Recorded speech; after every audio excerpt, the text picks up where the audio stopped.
వ్యవసాయం చేసుకునేటోళ్ళమే, మాకు డ్యూటీలు లేవు, కొలువులు లేవు, మా కొడుకులకు కూడా కొలువులు లేవు. ఎప్పటికి వ్యవసాయమే, మేము వ్యవసాయం చేసి బతికేటోళ్ళము.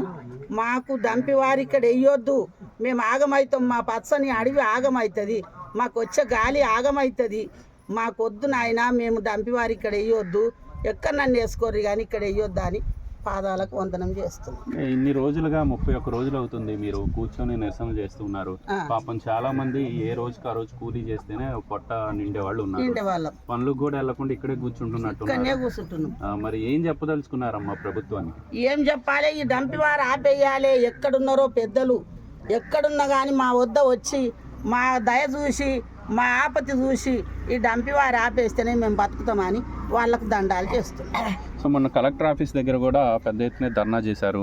కలెక్టర్ కూడా ఒక మహిళ దృష్టికి కూడా వెళ్ళిందని చెప్తూ ఉన్నారు. ఆవిడకి ఏమైనా చెప్పదలుచుకున్నారా? సార్ మాది నల్లవల్లి, నా పేరు శాంతమ్మ. మేము 31 రోజా ఇప్పటికి దీక్ష చేయబట్టి మా పిల్లలు టవర్ ఎక్కి నుంచి చేస్తున్నాం ఇక్కడ ధర్నా. మాకు ఎక్కడ ఒక నాయకులు వస్తలేరు అని మేమే మా ఆయనతల మేమే ఒకరోజు బంగ్లా కాడికి వెళ్ళడం జరిగింది. అక్కడ పోలీసు మమ్మల్ని బాగా బంధించారు. అయినా మేము వెళ్ళినాం.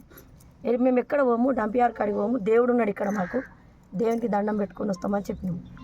ఆడదాకా మా ఇంటి వచ్చారు, మమ్మల్ని ఎక్కడ వెళ్ళనియలేరు. మళ్ళీ అక్కడికి వెళ్ళి మళ్ళీ వస్తే మేము మళ్ళీ వచ్చినాం. తర్వాత నర్సాపూర్ పోయినాం, నర్సాపూర్లో ధర్నా చేసినాం. అయినా ఒక్కరు రాలేరు. మళ్ళీ తెల్లారి సంగారెడ్డి పోయినాం. సంగారెడ్డి కలెక్టర్ అమ్మ దగ్గరికి పోయినాం.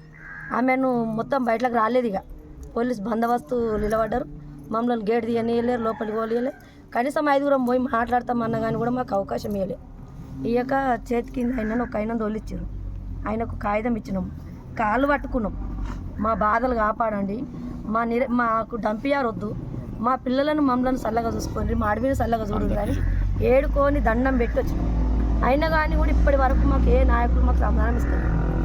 అట్లయినా మేము ఈ పోరాటం చేస్తూనే ఉన్నాం. ఈ ధర్నాలు ఆపుతూనే లేము. 31 రోజు దాకా నడుస్తూనే ఉంది, ఇది చేస్తూనే ఉన్నాం. మేము ఎక్కటోళ్ళం. ఇక్కడ ఉన్నాయి పచ్చడి పొలాలు, పచ్చని అడవి, కోటి జీవరాశులు ఉన్నాయి అడవిలో. సింహాలు ఉన్నాయి, పెద్ద పులులు ఉన్నాయి, జింకలు ఉన్నాయి, తోడేలు ఉన్నాయి, నక్కలు. ప్రతి ఒక్క కూరగాయ మా ఊరు ఉన్నది, ప్రతి ఒక్క పంట మా ఊరు ఉన్నది. ఆఖరికి షుగర్ వస్తే షుగర్కు రొట్టె తినట్టు కూడా మా ఊరినే పడుతుంది. అజ్జొన్నలు కానీ రబ్బిజొన్నలు కానీ మా ఊరినే పడతాయి.